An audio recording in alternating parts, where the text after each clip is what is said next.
মন্দিরে অপর্ণাকে নিজের স্ত্রী হিসেবে পরিচয় দিল আর্য।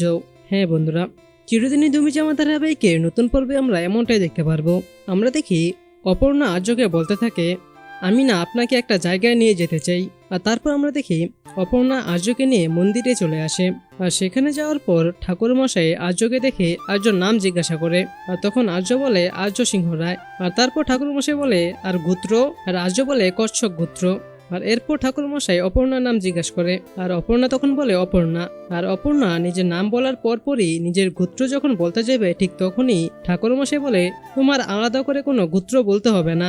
বিয়ের পর স্বামীর গোত্রই হলো স্ত্রীর গোত্র। মানে ঠাকুরমশাই ভেবে নেয় যে তারা হলো স্বামী স্ত্রী। আর এতে তো অনেক বেশি খুশি হয়েছে অপর্ণা। আর খুশি মনে ঠাকুরের কাছে প্রার্থনা করতে থাকে, সত্যি হোক আমার এই পরিচয়। আর তখন আর্য অপর্ণার দিকে তাকিয়ে মুচকি মুচকি হাসতে থাকে। তো বন্ধুরা, আপনারাও চান তো এরকমটা হোক? তাহলে সেটি এখনই নিচে কমেন্টে জানিয়ে দিন। এবং পরবর্তী আপডেট সবার আগে পেতে চাইলে এখনই আমাদের এই চ্যানেলটিকে সাবস্ক্রাইব করে দিন।